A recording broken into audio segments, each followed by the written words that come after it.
The far-right attack of October 9, 2019 was unimaginable for us, but unfortunately, not with regard to the if, but only the when, where and how brutal it would be.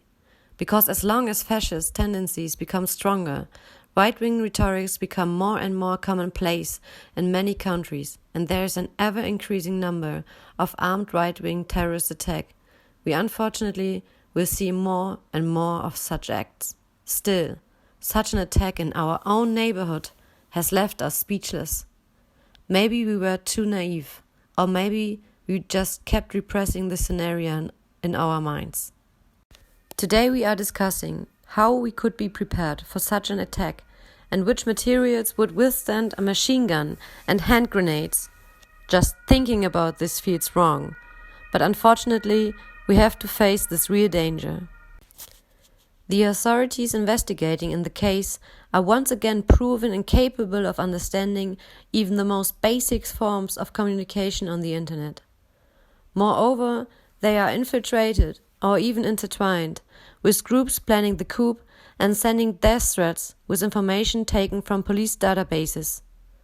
Although civil society occasionally creates a sign of dissent and solidarity, this hardly seems sufficient in the current situation.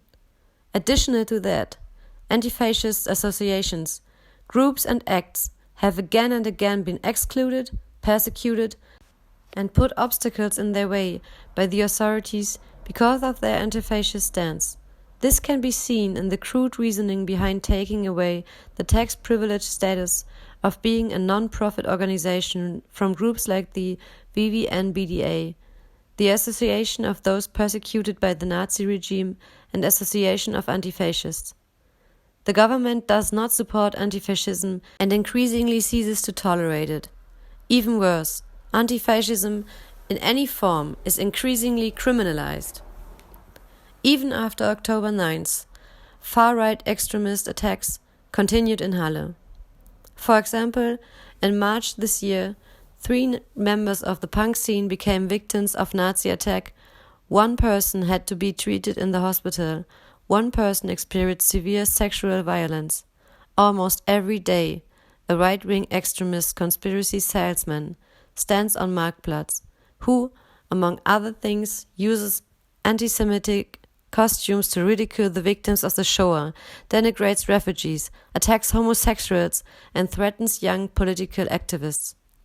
The state's efforts against these activities could at best be described as inept, and at worst, one could say that they systematically protect people with far-right ideology and violent fantasies. This was shown by the violent dissolution of a peaceful counter-rally and sit-in on August 8, 2020 by the police in Halle.